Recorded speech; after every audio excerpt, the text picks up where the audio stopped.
we say it. And it's one of the Tehillim which is commonly recited in times of trouble, times of distress, along with Shiur HaMa'alot and the other ones. So you look at this Mizmor again, and like with every Perek, when we look at it, so this is something which is said in times of trouble. We ask the question, is there a specific distress? Is there a specific trouble that's being addressed in the Mizmor? So some of the Tehillim we've seen, for example, Shiur HaMa'alot Makim, it's not, nothing specific is mentioned. It's just a general calling out in times of trouble. Pei Gimel, which we spoke about a couple of weeks ago, is very, very clearly relating to war. There is a specific distress. There is something specific going on. What happens in Mizmor Chaf?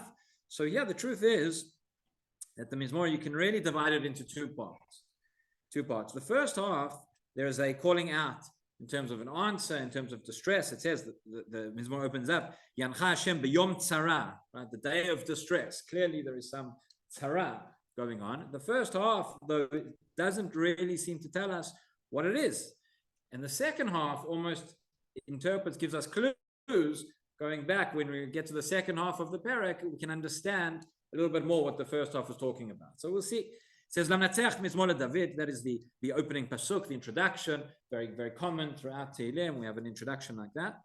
And it says like this, Yancha Hashem b'yom tzara, may Hashem answer you on the day of, the time of trouble, in the day of trouble, day of distress. Yesagev Hashem Elokei Yaakov. This translation, it says, may the name of the God of Yaakov shield you. Yisagevcha. Okay, it's a difficult word, but also interesting here, the focus on the name of Hashem. What is it? We'll see it comes at the end of the Mizmor as well. It comes up again, and then later on it says, Anachnu b'shem Hashem Elokeinu nazkir. It's not by coincidence. It's kind of the name of God that appears here. We'll have to see what that means. Yishlach ezracha mikodesh. He should send you his help from Kodesh, from his holy place, referring seemingly to the Mikdash. Umitzion Yesadeka, and again, from Tzion, from Yerushalayim, he will Yesadeka, will support you. Yizkoko minchotecha volatcha yidash nesela. May he remember all of your minachot and all of your olot. Like, right, there's a reference here to korbanot, which have been brought. Seemingly, the korbanot that you have brought will stand in your merit, will help you to have that Hashem should answer you on this day of distress. Yiten lacha chilvavecha. May he give you what your heart desires, and fulfill all of your plans. Let us sing together when he rescues you. We'll gather together in his name. Hashem should fulfill all that you ask for. We can summarize until now the first 6 psukim. That seems to be the first half. It's interesting about this Mizmor. Again, we say it so often. If we stop and listen to it, something unusual. Many times, this is not the only place. There are many prakim in Sefer Tehillim that are calling out of distress, calling out to Hashem to help us. But all of this is written in the second person, right? It's not a direct call. It's not I am asking. It's somebody is talking to the one who is in distress and giving him comfort, right? Yancha Hashem b'yom tzara. Hashem should answer you. It's not Ya'aneini Hashem b'yom tzarati. Not I am the one, like we have in Shiur HaMa'alot, it's all the first person, direct. I am the one, I am in distress, and I am calling out. In that Mizmor, as we discussed, Kuf Kaf Aleph, it's interesting, you have a dialogue going on between two people. The one is asking and somebody is giving comfort. So here, again, all of this is Yancha Hashem, Yisagevcha, Yishlach Ezracha, Yizkor Komin Chotecha, Yiten Lecha Chilvavecha, Cholatzatcha Yemale. All of that is talking, somebody is, we're addressing, somebody is being addressed. Okay, that is the first half. Somebody is being addressed, again, with a prayer, with a plea, that in these times of trouble, in this distress, whatever it may be, that Hashem should answer. Again, there's a focus on this idea of the Shem Hashem that is going to come to your rescue. There's a focus on that which you have done, on the korbanot that you have brought, that should be in your merit. Mention here, specific mention of Kodesh, of Yerushalayim, of Tzion, and there's a sense as well. Yimaleh Hashem, right? This Kol Atzatcha Yimaleh. Yimaleh Hashem Kol Mishalotecha.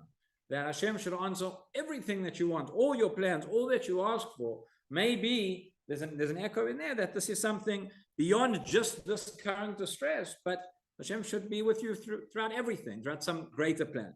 So what is it? At this point, again, it's not clear who is being addressed, who is speaking, and who to who. But until now, there is a distress. We're talking about the prayer that Hashem should answer and should be with on the day of trouble. What is the distress? Where is it coming from?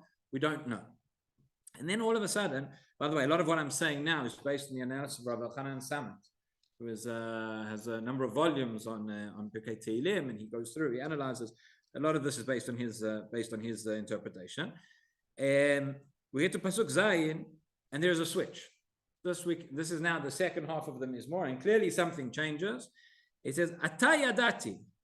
Right now I know those words themselves. It seems to be that's a switch. Until now, again, we've seen this in other Mizmorim as well. It almost starts off with desperation and starts off with hopelessness. Here it's not so much hopelessness, but here it's certainly there's a calling out for help. And then there's a switch. Atayadati. Now I know Ki Hoshia Hashem Mashicho Ya'anehu Mishmei Kodsho Bigvot Yesha Yaminu. Now I know Hashem will save his Mashicho. That's a key word. When we understand what Mashicho means, we will understand a lot more about what the Mizmor is talking about. Right? Ya'anehu Mishmei Kodsho. He should answer him from Shmei Kodsho, from his holy heaven. Bigvot Yesha Yaminu, with the mighty redemption of his right arm. Okay, whatever that means. Eile Barecha Ve'ele Vasusim. A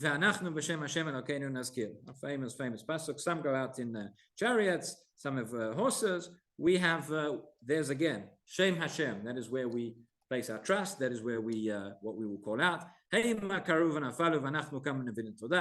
will fall down. We will rise up. Hashem Moshiach Melech Yanenu V'Yom Karein.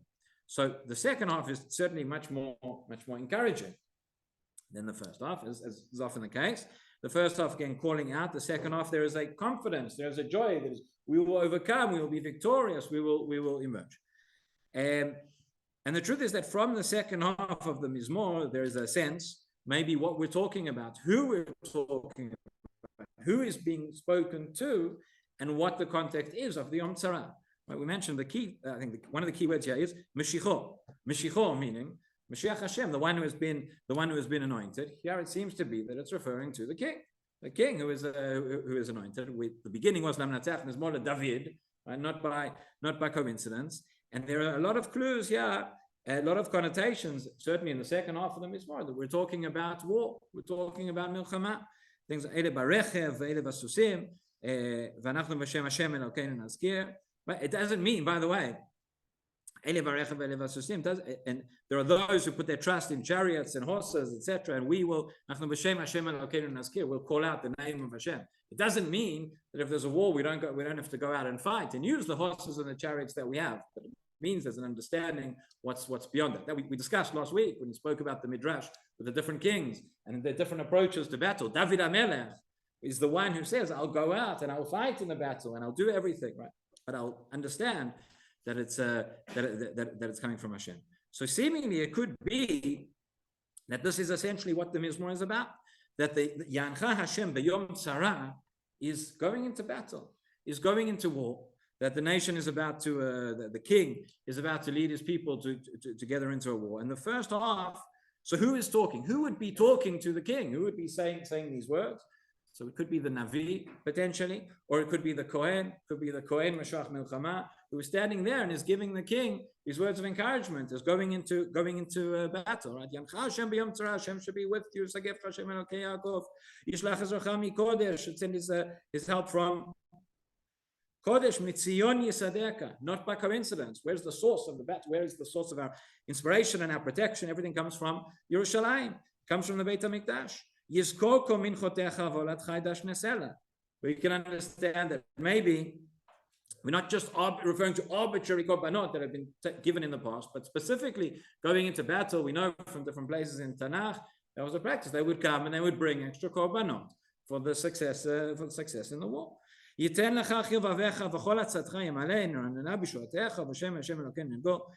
to the king who has to lead his nation throughout the war and throughout everything beyond. So it all makes sense. So that is the first half.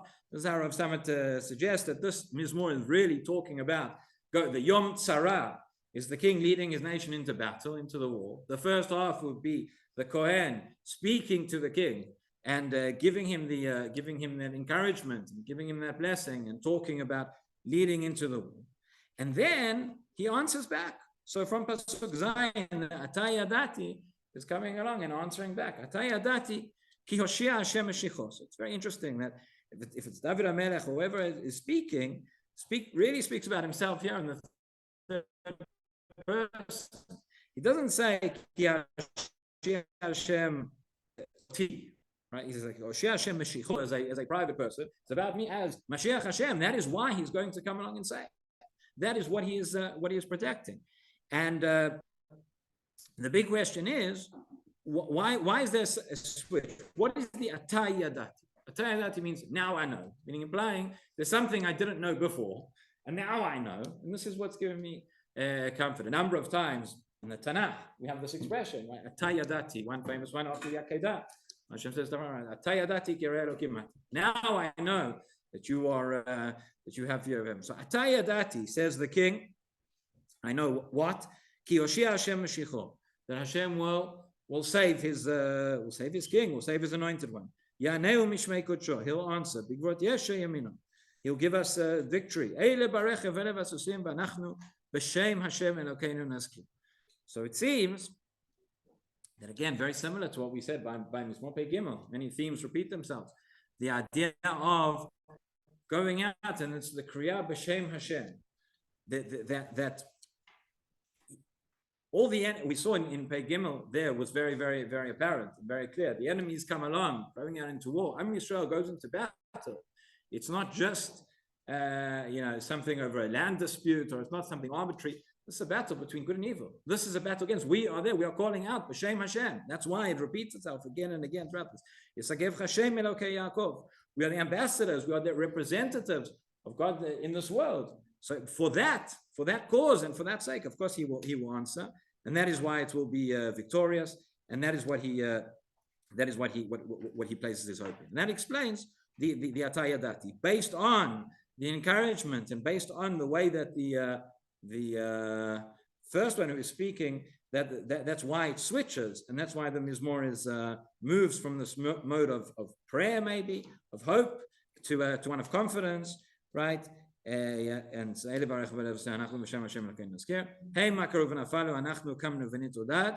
in the end, Hashem Hoshea Melech Yaneinu V'Yom Koreinu. So if someone even wanted to suggest, that in fact there are actually three speakers in this movement. When to suggest the first half is maybe the Kohen that is addressing the king, then the king comes and answers back. But this is not just a private conversation between two individuals. This is in front of, maybe in the Beit HaMikdash or wherever it's taking place. It's in front of the entire nation, and giving that motivation, giving that drive, giving that confidence to everybody.